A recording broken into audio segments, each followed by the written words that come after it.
Hi friends, welcome to லட்சன்ஸ் recipe. இன்றைக்கி நம்ம சேனலில் சம்பா கோதுமை ரவை வச்சு தான் உப்புமா செய்ய போகிறோம்.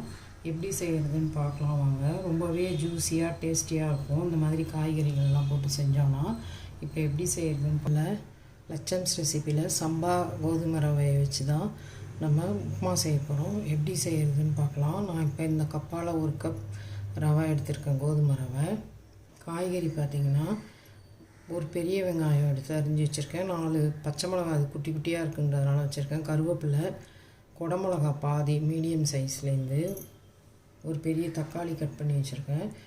கேரட் 1 எடுத்து வச்சுருக்கேன். அதேமாதிரி பீன்ஸ் கட் பண்ணி வச்சுருக்கேன். நம்மளுக்கு விருப்பப்பட்ட காய்கறிகள் சேர்த்துக்கலாம், எது வேணாலும். பாருங்கள், தாளிக்கிறதுக்கு அதில் பச்சை மிளகாய் காரம் இருக்காது. அப்புறம் நம்ம சம்பா ரவை போட்டு செய்யும்போது 2 காஞ்ச மிளகாய் சின்ன சின்னதாக எடுத்து வச்சுருக்கேன். கடுகு, சீரகம், வேர்க்கடலை 2 டேபிள் ஸ்பூன், 1 டேபிள் ஸ்பூன் கடலைப்பருப்பு, அதுமாரி 1 டேபிள் ஸ்பூன் உளுத்தம் பருப்பு எடுத்து வச்சுருக்கேன். இதுதான் தாளிக்கிறதுக்கு. இதில் இஞ்சி சொல்ல மறந்துட்டேன். இஞ்சி கொஞ்சம் எடுத்துக்கோங்க, அப்போ தான் ஃப்ளேவராக இருக்கும் உப்புமா. ஸ்டவ் ஆன் பண்ணி ஒரு பேன் எடுத்துக்கலாம். அதில் 1 ஸ்பூன் அளவுக்கு நெய் சேர்த்துக்கிறேன்.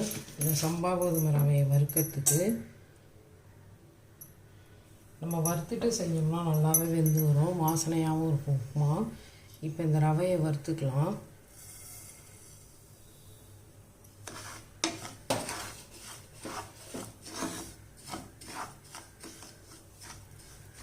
இதோட கொஞ்சம் 3 சைஸில் கிடைக்கிது இந்த ரவை. நான் ரொம்ப பொடியாக நம்ம பாம்பே ரவை இருக்கும்ல, வெள்ளை ரவா, அந்த சைஸில் உள்ளது தான் எடுத்திருக்கேன்.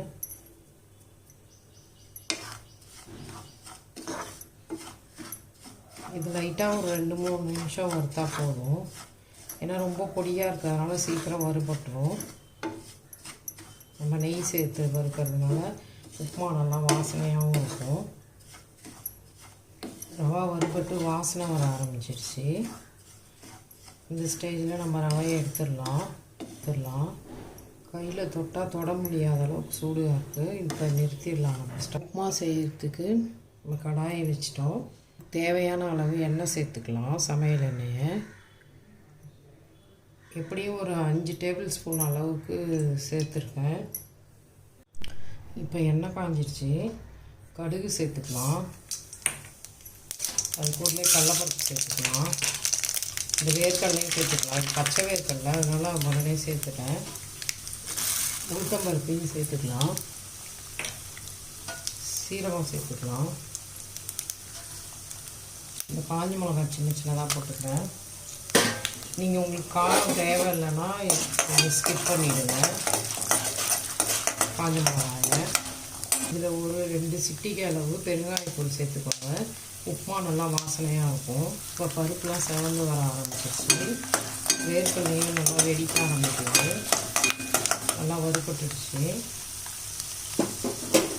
இப்போ நம்ம கருவேப்பிலையை சேர்த்துக்கலாம். இஞ்சி சேர்த்துக்கலாம், கட் பண்ணி வச்சுக்கலாம். இஞ்சி, பச்சை மிளகாயும் சேர்த்துக்கலாம். அது கூடவே வெங்காயத்தை சேர்த்துக்கலாம்.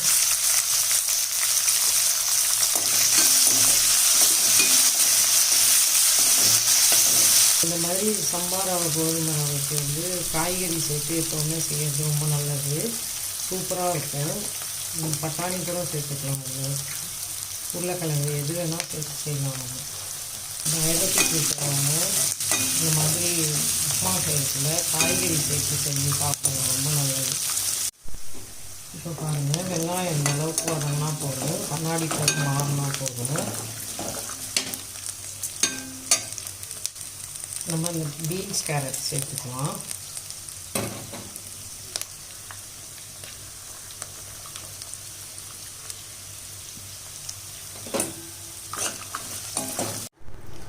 இப்போ பாருங்கள், இதில் கேரட், பீன்ஸ் எல்லாம் சேர்த்து தக்காளியும் சேர்த்துட்டேன். சேர்த்துட்டு இது லைட்டாக வதங்கட்டும் காய்.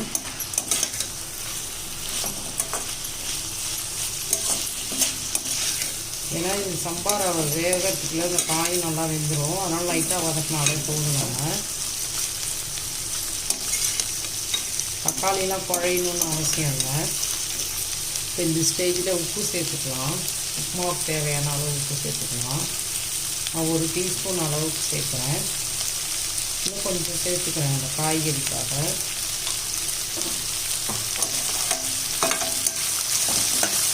கேரட் பீன்ஸ் சேர்த்தோடனே தக்காளி சேர்த்துட்டேன். குடமிளகா மட்டும் இப்போ இந்த தக்காளி லைட்டாக வதங்கினதும் சேர்த்துக்கலாம். இப்போ உப்பும் சேர்த்தாச்சு. இப்போ குடமிளகாயை சேர்த்துக்கலாம்.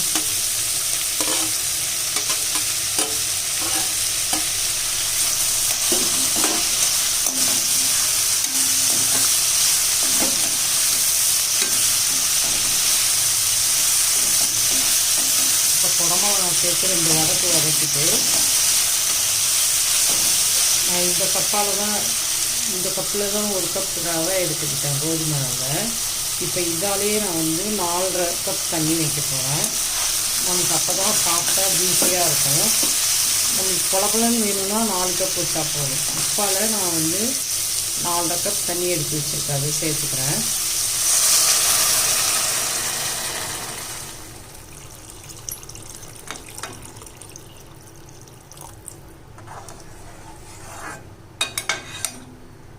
இப்போ தண்ணி கொதிக்கட்டும்.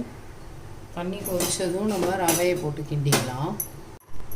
இப்போ பாருங்கள், தண்ணி நல்லா கொதித்து வந்துருச்சு. உப்புமா தாளித்து தண்ணி ஊற்றணும், காயெலாம் வெந்திருக்கும்.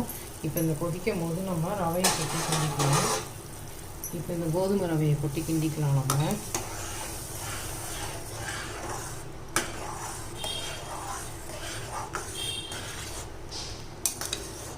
நம்ம வெள்ளை ரவானாலாம் சிம் பண்ணிவிட்டு பார்த்து கிண்டணும், கட்டியாகிடும். இது அப்படிலாம் ஆகாது, தைரியமாக கிண்டணும்.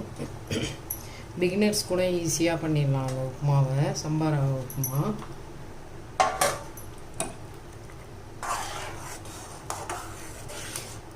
இப்போ அடுப்பை வந்து மீடியமில் வச்சுட்டு மூடி போட்டு வச்சிடலாம். வேகட்டும் ரவை, அப்போ தான் நல்லா வேகும்.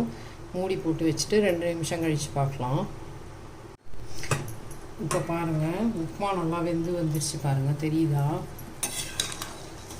இப்போ இது இன்னும் 2 நிமிஷம் நம்ம மூடி வச்சோன்னா நல்லா வெந்துடும். இந்த ஸ்டேஜில் நீங்கள் உப்பு பார்த்துக்கோங்க. பார்த்துட்டு உப்பு பத்தலைன்னா உங்களுக்கு தகுந்த மாதிரி உப்பு போட்டுக்கோங்க.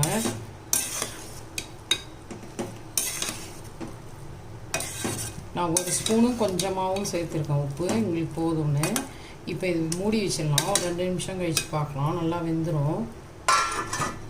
இப்போ பாருங்கள், இந்த உப்புமா வேகிறதுக்குள்ளே நம்ம கொஞ்சம் தேங்காய் சட்னி அரைச்சிக்கலாம்.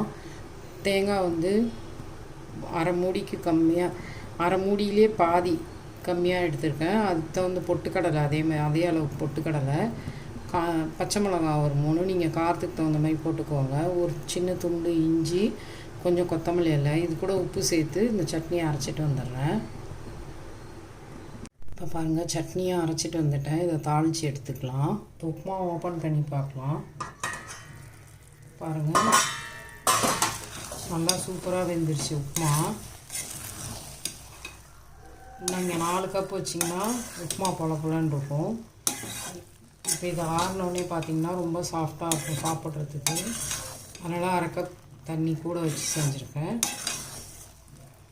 உங்களுக்கு எப்படி பிடிக்குமோ அந்த மாதிரி செஞ்சுக்கோங்க. நம்ம அடிக்கடி கிண்டி விடணும், திறந்துட்டு இல்லைன்னு வச்சுக்கோங்க, உப்புமா வந்து அடி பிடிச்சிரும், அப்புறம் நல்லா இருக்காது. பாருங்கள், இந்த மாதிரி அடியோடு சேர்த்து கிண்டி விடணும் நல்லா. இப்போ உப்புமா நல்லா வெந்து வந்துருச்சு. இதுக்கு நான் வந்து 1 ஸ்பூன் நெய் சேர்த்துக்கிறேன். 1 ஸ்பூன் அளவுக்கு நெய் சேர்த்துக்கிறேன். அப்போ தான் நல்லா வாசனையாக இருக்கும், பிள்ளைங்களும் சாப்பிடுவாங்க விரும்பி. இப்போ கொத்தமல்லி இலையை தூவி நம்ம நெய் சேர்த்துருக்கேன். கொத்தமல்லி இலை கொஞ்சம் சேர்த்து கிண்டி விட்டுட்டு ஒரு 2 நிமிஷம் மூடி வச்சிடலாம். திரும்ப நமக்கு சம்பா கோதுமை ரவை உப்புமா ரெடி ஆகிடும். இப்போயே பார்த்தீங்களா, நல்லா வெந்து வந்துடுச்சு கோதுமை ரவை. மூடி வச்சிடுறேன். ஒரு 2 நிமிஷம் கழித்து ஸ்டவ் ஆஃப் பண்ணிடலாம். இப்போ பாருங்கள், உப்புமா நல்லா வெந்துருச்சு. 2 நிமிஷம் மூடி வச்சிருந்தால இப்போ ஆஃப் பண்ணிடலாம். ஸ்டவ் ஆஃப் பண்ணிவிட்டு பாருங்கள், சூப்பராக ஜூஸியாக உப்புமா ரெடி ஆகிடுச்சு.